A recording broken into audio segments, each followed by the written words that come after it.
மனைவியை இழந்த உனக்கு மகனை இழக்கிற துர்பாக்கியம் வரவே கூடாதுடா. மகனை இழந்த துக்கம் கூட எனக்கு பெருசா தெரியலடா. இந்த இளம் வயசுல ஒரு பொண்ணு வெள்ளப்புடவை கட்ட நான் தான் காரணமாயிட்டேன்னு நினைக்கிறப்போ என் இருதயமே வெடிச்சிடும் போல இருக்கடா. உங்க மகன் உங்களுக்கு தெரியாம பண்ணிக்கிட்ட கல்யாணத்துக்கு நீங்க எப்படி காரணமா இருக்க முடியும்? அம்மா, என் பையன் ஒரு பொண்ணை காதலிக்கிறாங்கிறது எனக்கு தெரியும். தெரிஞ்சிருந்தும் அவனே அந்த விஷயத்தை என்கிட்ட சொல்லணும்னு நான் விட்டு வச்சது என் முதல் தப்பு. பெத்த அப்ப எதிரில நின்று பேச முடியாத அளவுக்கு அவனை கோழையா வளர்த்தது அதை விட பெரிய தப்பு. தப்பு செஞ்சதுன்னா தண்டனை அனுபவிக்கிறது என் மருமகன் இல்லையா? வளப்புல என்னடா தப்பு இருக்குது? ஏண்டா இல்ல, கோழை பிள்ளை கிட்ட அவ சுபாவத்துக்கு ஏற்ற மாதிரி நான் நடந்திருக்கணும். முரட்டு பிள்ளைய விட்டு கொடுத்துதான் பிடிக்கணும். நானும் என் கடமையை செய்யல, நீங்களும் உங்க கடமையை செய்யல. நீங்க என்ன சொல்றீங்க? அம்மா, நான் செஞ்ச தவிர நீங்களும் செய்யாதீங்கன்னு சொல்றேன். இப்போ உங்க பையன் அவன் வாழ்க்கைக்கு தகுந்த துணையை அவனே தேடிக்கிட்டான். அதுக்காக நீங்க அவனை விரட்டி விட்டுட்டீங்க. சரி, பாருங்க, வரட்டு பிடிவாதத்தினால வாழ்க்கையில அனுபவிக்க வேண்டிய சுகத்தை எல்லாம் அனுபவிக்காம இருக்கிறது பைத்தியக்காரத்தனம். இது என்னோட அனுபவம், அதனால சொல்றேன். பதில் வல்லியே, பதில் வல்லியே. உண்மைதாங்க, நான் தான் தேவையில்லாத வீம்போடு இருந்துட்டேன். என்னங்க மருமகளுக்கு உங்க கையால லெட்டர் எழுத போறீங்க? அதான் அடே, எடுத்ததுக்கெல்லாம் இவ அப்படின்னு இருந்தா இன்னைக்கு முன்னால ஒரு செட்டப் ஆகி போச்சு. இன்னைக்கு வேறு நல்ல காலம்.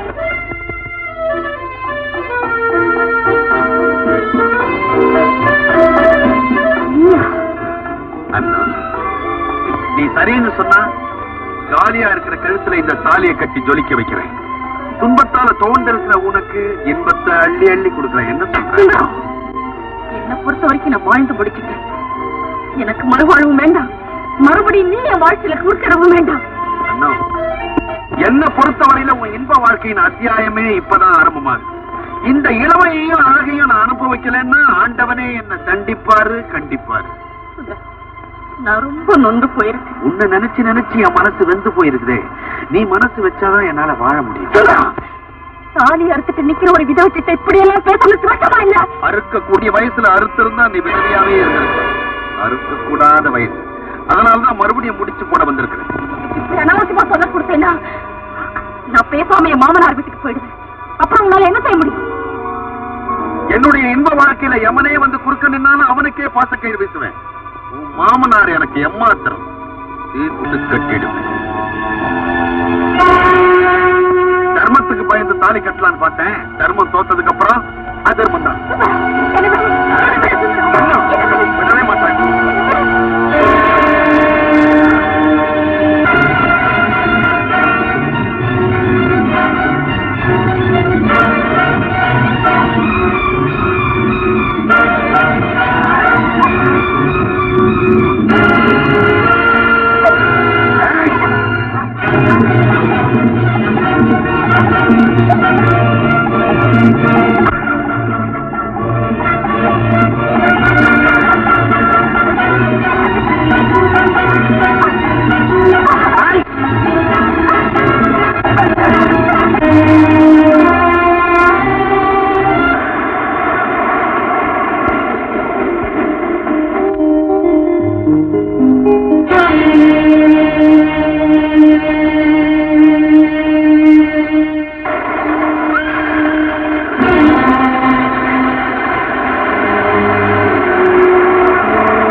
கல்யாணமான அன்னைக்கு மோட்டார் சைக்கிள் விபத்துல என் கணவரை பறி கொடுத்துட்டேன். கடவுளே, உன் வாழ்க்கை ஒரே நாள்ல ஆரம்பிச்சு ஒரே நாள்ல முடிஞ்சு போச்சா? நான் ரொம்ப வருத்தப்படுறேன். அது சரி, இங்க எப்படி வந்து என்ன நடந்தது விவரமா சொல்லு. இந்த கட்டிக்க ஆபத்துக்கு பாவம் இல்லை கட்டிக்கணும்.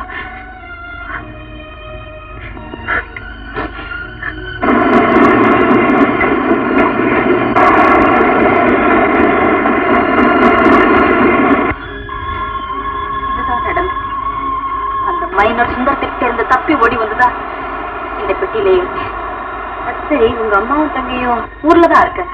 ஆனா அவங்களால அவனை எதிர்த்து என்ன செய்ய முடியும்? மாமனே அவரையே அடைக்கலாம் தேடி போலாம். அந்த பாவி சுந்தரம் சிற்றியம்மனா ஆயிடுவானோன்னு பயமா இருக்கு. அதனால என்ன செய்யறது எங்க போறதுன்னு தெரியாம தவிக்கிறேன். கீதா, நீ எங்கேயும் போக வேண்டாம், என்னுடைய வந்து உன் வீட்டுக்கா. ஆமா, என் கணவருக்கு இப்ப லீவ் கிடைக்கல, 3 மாசம் பொறுத்துதான் கிடைக்கும். அது வரைக்கும் நான் என் மாமியார் வீட்டுலதான் இருக்க போறேன். உன் கணவர் வர வரைக்கும் உன்னோட நான் இருக்கலாம். அதுக்கப்புறம் நான் உயிரோடு இருக்கிற வரைக்கும் நீ என் கூடவே இருக்கலாம். அதுக்கு என் கணவர் மறுப்பே சொல்ல மாட்டேன். தங்கமான குணம் பிடிச்சது. உன்னை பத்தி அவர்கிட்ட நிறைய சொல்லி வச்சிருக்கேன். உன் சோகதையை கேட்டாருன்னா உன் மேல பரிதாபப்படுவாரே தவிர உன்னை வெறுக்க மாட்டேன். நீ தைரியமாவா? ரொம்ப நன்றி கீதா. கடவுள் மைனா சுந்தரம் மாதிரி மிருகங்களை மட்டும் இல்லாம உன்ன மாதிரி தெய்வங்களையும் படைச்சிருக்க.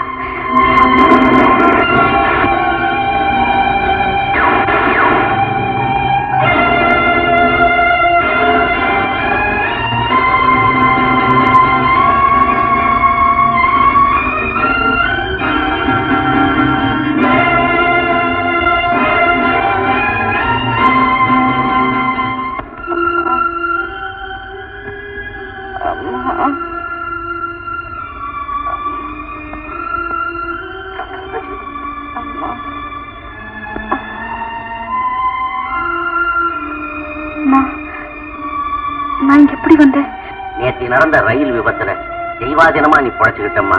நீ வந்த முதல உப்பு பெட்டியில உன்னை தவிர பாக்கி யாருமே உயிரோடு இல்லம்மா. அப்படியா? ஆமாம்மா, பக்கத்துல கிடந்த பொட்டியை பார்த்துதான் அடையாளம் தெரிஞ்சுக்கிட்டோம். கடவுள் புண்ணியத்துல உனக்கு எந்த ஆபத்து இல்லம்மா.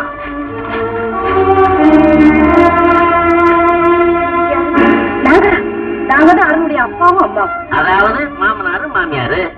கொஞ்சம் இருங்க. ஏமா, நீ எங்க மருமகன் கீதா தானே? சொல்லுமா. அவனுடைய மனைவி தானே நீ? டாக்டர், ரயில் விபத்துல அண்ணன்ற ஒரு பொண்ணு அடிக்கடி பட்டு இங்க சேர்த்திருக்காங்களா? சரிங்க, என்னம்மா இது? சொல்லுமா, நீ கீதா தானே?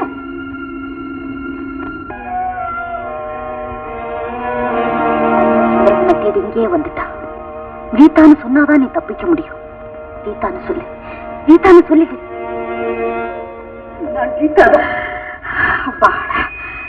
இப்பதான் எங்களுக்கு மனசு நிம்மதியாச்சுமா. காயம்பட்டவங்க லிஸ்ட்ல அண்ணன் யாருமே இல்ல. ஒருவேளை இறந்து போனவங்க லிஸ்ட்ல இருக்கலாம். அங்க போய் விசாரிச்சு பாருங்க. கீதா இறந்துட்டா. உனக்கு ஆதரவளிக்கிறதா சொன்ன அந்த புண்ணியவதி போயிட்டா. அவ புருஷன் திரும்பி வர 3 மாசம் ஆகும். அதுவரை அவ பேரால் இவங்களோட இருக்கு. அதுதான் உனக்கு பாதுகாப்பு.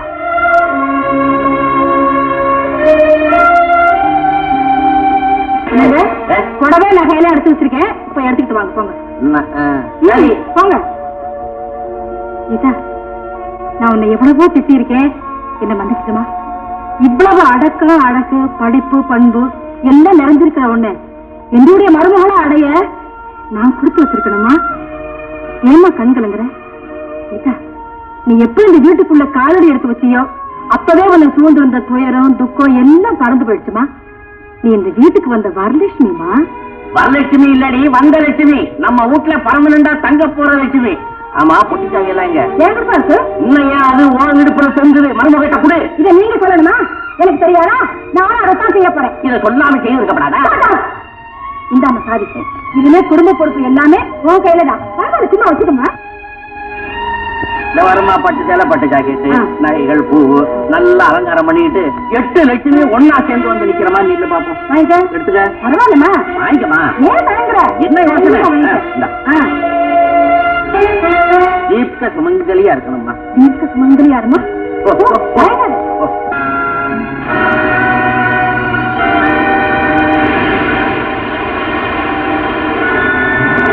கீதா ரூம் யாராவது அட்மிட் ஆயிருக்காங்களா? Train accident sir. ஆமா. காலையிலே டிஸ்சார்ஜ் ஆயிட்டாங்களே. அப்படியா? யார் வந்து அழைச்சிட்டு போனாங்க? ஒரு பெரியவர் ஒரு அம்மா அழைச்சிட்டு போனாங்க. Thank you doctor. அப்பா, அடே அருண், பாப்பா. வா வா வா வா வா வா வா வா. ஒண்ணு இல்ல, நல்லா இருக்கிறான். இப்பதான் ஆஸ்பத்திரியில கூட்டிட்டு வந்தோம். இப்பதான் எனக்கு நிம்மதியாச்சு. அருண், ஒரு அதிசயம் தெரியுமா? கீதா அந்த ரயில் பெட்டியில இருந்து எல்லாரும் இறந்துட்டாங்க. என் மருமகளுக்கு மட்டும் ஒண்ணும் ஆகலப்பா. சரி, நீ போய் பாரு. என்ன மன்னிச்சிருங்கம்மா. தாய்க்குள்ள என்னடா மன்னிக்க வேண்டியிருக்கு? மத்த விஷயம்லாம் அப்புறமா பேசிக்கலாம். முதல்ல உள்ள போய் அவளை பாருங்க.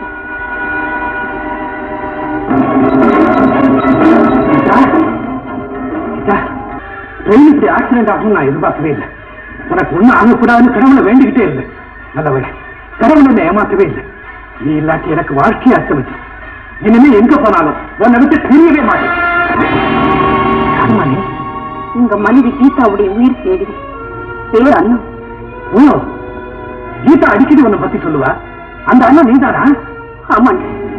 கல்யாணமான அன்னைக்கு பூவையும் சொட்டையும் இழந்த அந்த துரதிருஷ்டக்காரி நாங்க எதுக்கு உயிர் வாழணும்னு மனசு வெறுத்து வரும்போதுதான் உங்க மனைவி கீதாவை சந்திச்சு.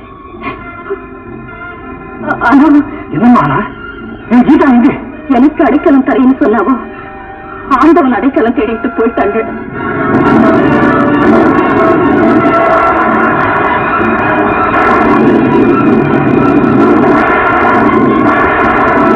ரயில் விபத்துல இறந்துட்டா.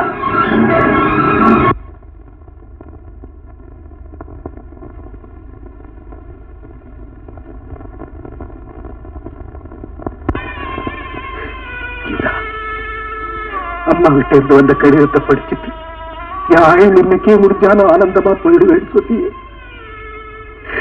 சொன்னபடியே செஞ்சுட்டீங்க. நான் அந்த ரயிலே வந்து உன்னோட செத்து ஒழிச்சிருக்க கூடாது. போயிட்டியம்மா. தயவு செஞ்சு உங்க மனசை திடப்படுத்திக்கீங்க. அதுதான் செத்து போன கீதாவுக்கு ஆத்ம சாந்தியத்தை. அவளுக்காகவாவது உங்க துயரங்களை மறக்க முயற்சி பண்ணுங்க. உண்மைதாமா. நான் கண் கணக்குனா அவளால தாங்க முடியாது. நான் கண்ணீர் சிந்துனா அவன் துடிச்சு போயிடுவான்.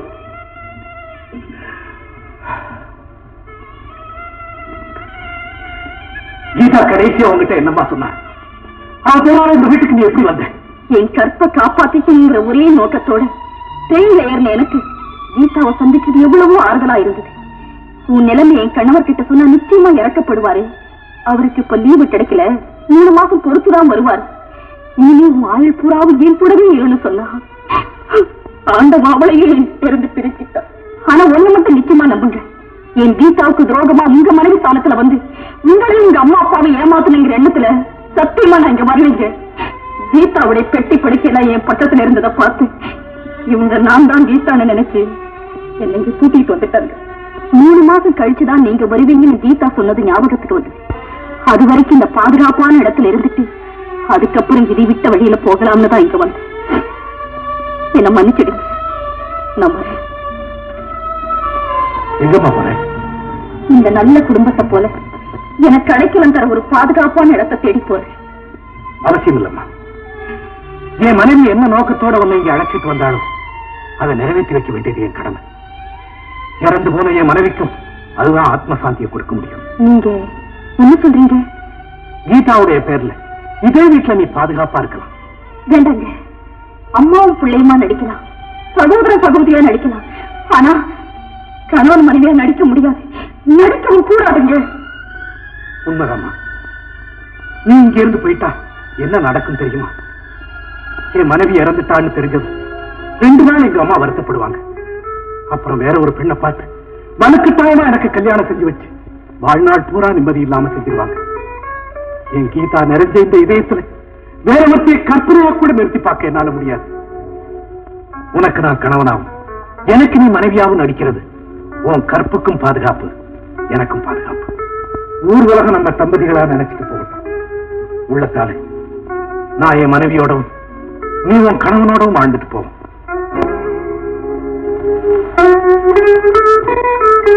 நகையெல்லாம் இருக்கு.